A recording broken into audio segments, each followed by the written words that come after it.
Bonjour, bienvenue dans la série sur la mécanique quantique. Donc maintenant nous avons vu la structure fine, nous pouvons nous poser la question, que se passe-t-il si nous appliquons un champ magnétique à l'atome d'hydrogène? Donc un champ magnétique B à l'atome d'hydrogène. L'électron et le proton se comportant comme des petits aimants à cause de leur spin, et un aimant interagissant avec le champ magnétique, on comprend que cela va modifier les niveaux d'énergie. Lorsque l'on place un aimant de moment magnétique mu dans un champ magnétique, on a une énergie moins mu B due à l'interaction de cet aimant avec le champ magnétique. Ça, c'est la formule classique. On a vu que au niveau quantique, on doit utiliser l'opérateur de spin, et donc on en déduit un Hamiltonien qui est A sigma E sigma B, sigma P, pardon, pour l'interaction entre l'électron et le proton, que nous avons vu, moins mu E sigma E B, pour l'interaction d'électrons avec le champ magnétique, moins mu P, sigma P, B, pour l'interaction du proton avec le champ magnétique. Ça, c'est une déduction logique qui est malgré tout quelque peu intuitive. Il faut encore être sûr que le champ magnétique agit de cette manière. Donc, cette forme, c'est par ces résultats et la confrontation à l'expérience que l'on peut vérifier si c'est correct. Alors, développons ce qu'on obtient à partir de là. Alors, c'est comme avant, c'est comme pour le cas de la structure hyperfine, avec un morceau en plus, H', ici, dont on peut calculer les effets sur les différents états de base. Alors, pour rendre simple, prenons un champ magnétique orienté selon l'axe Z. Donc ici, on n'aura que sigma EZ et sigma PZ. En utilisant les résultats que nous avions vus, on obtient H' est égal à moins mu E plus mu P B plus. Sur plus moins,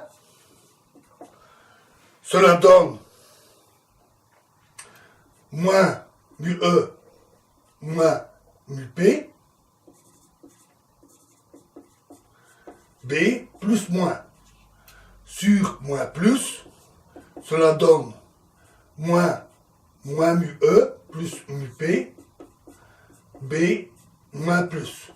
Et enfin, sur moins, cela donne mu E plus mu P B moins. Alors on a de la chance parce que l'action est purement diagonale. L'état ne change pas. Il est juste multiplié par une constante. Et donc, on ne modifie que les termes diagonaux de l'hamiltonien. Ce qui simplifie les choses. Alors on fait comme avant. On obtient nos nouvelles équations avec ces termes-là en plus pour les éléments diagonaux de l'hamiltonien. Et on cherche des solutions stationnaires, ce qui conduit à des équations. A1 est égal à A moins mu E plus mu P B fois A1. A2 égale moins A moins plus mu E moins mu P B A2 plus 2 A3.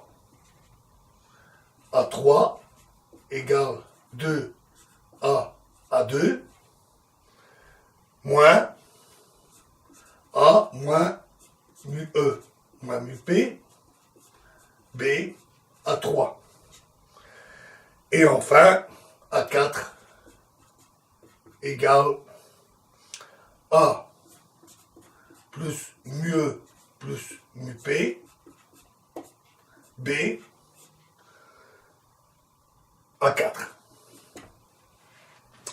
Alors comme on le voit, la première et la dernière équation, c'est comme avant, elles sont simples. A1 égale une constante fois A1, A4 égale une constante fois A4. Donc on en tire immédiatement que les solutions pour l'état grand I sont toujours égales à 1, c'est-à-dire plus, et l'état 2, c'est toujours moins. Et l'énergie, on la tire de cette relation. Excusez-moi, il manque les E devant, c'est pas grave, E1, E2, E3, E4. L'énergie est simplement donnée pour E1 est égal à A moins μe plus μp fois B, et E2 est égal à A plus μe plus μp B. Pour les deux équations restantes, c'est un peu plus compliqué parce que cette fois-ci les termes ne sont plus identiques et donc il ne suffit pas de les soustraire et additionner. Bon, ça reste un système de deux équations à deux inconnus, c'est pas très difficile à résoudre et lorsqu'on tente de le résoudre, on obtient une équation du second degré que l'on voit à l'école. On résout cette équation et on trouve que E3 est égal à A fois 1, à moins 1, plus la racine carrée de 1, plus μe plus μp au carré, fois b carré sur 4a carré. Et E4 est égal à moins A plus 1 plus la même racine carrée. Donc nous avons nos énergies en présence du champ magnétique. Alors pour simplifier un peu les relations, il faut se rappeler, on peut faire ceci, on peut se rappeler que le moment magnétique de l'électron est négatif. C'est un nombre négatif. Ceci est dû au fait qu'il a une charge négative. Et en valeur absolue, le moment magnétique du proton est 1000 fois plus petit. Donc, si on définit mu égale moins μe plus μp, et mu prime égale moins μe moins μp, alors mu et mu prime sont tous les deux des nombres positifs, et en plus ils sont presque égaux, puisque μp c'est seulement 1/1000 de la valeur de μe. Donc, ils sont presque égaux, pratiquement égaux à un magnéton de bord, qui est justement la valeur μe, et qu'on appelle magnéton de bord. On peut alors tracer un graphique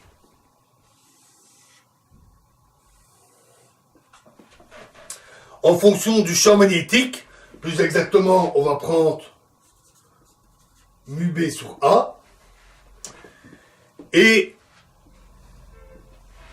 l'énergie, et plus exactement, on va prendre E divisé par A. On obtient alors ici la valeur 1, qui est la valeur quand il n'y a pas de champ magnétique, et la valeur moins 3,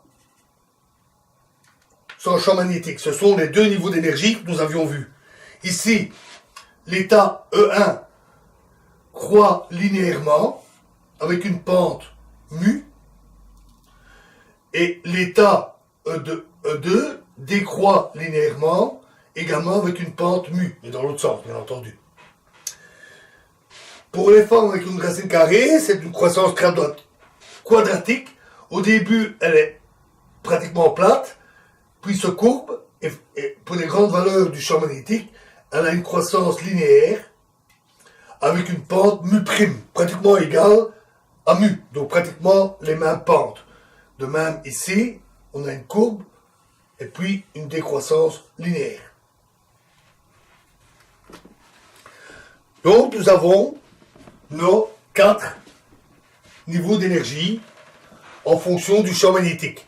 Par exemple, si le champ magnétique a la valeur ici, on obtient 4 niveaux d'énergie. Et ça, cela veut dire qu'il y a 6 transitions possibles pour l'électron. Il peut passer de là à là, de là à là, de là à là, ou bien il peut aller de là à là, ou de là à là, et enfin, il peut aller de là à là. Ce qui fait 6 possibilités, 6 transitions possibles entre les 4 niveaux. Donc, au lieu d'avoir une seule raie, à 1420 MHz, on a 6 raies légèrement espacées. D'autant plus espacées que le champ magnétique est fort, 2 restant proches, et certains 2 restant proches et les autres s'écartant au fur et à mesure que le champ magnétique devient plus fort. Cette démultiplication des raies due au champ magnétique, c'est bien entendu l'effet Zeeman, dont nous avions déjà parlé. Notons que les états de spin étant différents pour les différents niveaux, on peut vérifier que ces transitions sont des transitions interdites. Donc, elles ne se produisent pas spontanément. Mais on peut les produire facilement. Il suffit d'appliquer un champ magnétique non plus vertical, BZ, mais un champ magnétique horizontal, une petite perturbation, un petit champ magnétique variable. Cela perturbe le système et permet les transitions. On peut faire, donc, appliquer un champ magnétique dans le plan BXY, un petit champ magnétique. Et le plus simple, c'est de prendre un champ tournant. Donc, qui tourne dans le plan horizontal, avec une fréquence constante. Et on calcule alors assez facilement les fréquences de transition. Si vous vous sentez capable de le faire, vous pouvez, ce n'est pas si difficile que cela. Il suffit de tenir compte des termes X et Y ici, de calculer avec les tableaux que nous avions vus toutes les transitions d'état, le système d'équations que l'on résout, et on peut alors calculer l'énergie, mais également l'évolution des états au cours du temps, puisqu'on a un champ variable, un champ tournant, et donc les effets de transition. Et donc la probabilité de transition d'un état à l'autre. Alors on peut étudier ça avec par l'expérience. La méthode la plus pratique, c'est la méthode des faisceaux moléculaires de Rabi, qui consiste à envoyer des molécules d'hydrogène dans une cavité électromagnétique et dans lesquelles on applique un champ magnétique et on peut observer les transitions qui se produisent dans la cavité. Et l'expérience est en parfait accord avec les résultats obtenus, tant avec les niveaux d'énergie qu'avec les probabilités de transition de ces niveaux. Donc, notre choix d'hamiltonien était tout à fait correct. Alors, dans la prochaine vidéo, nous allons revenir sur les états en présence du champ magnétique et nous approfondirons un peu ce point-là. Je vous remercie.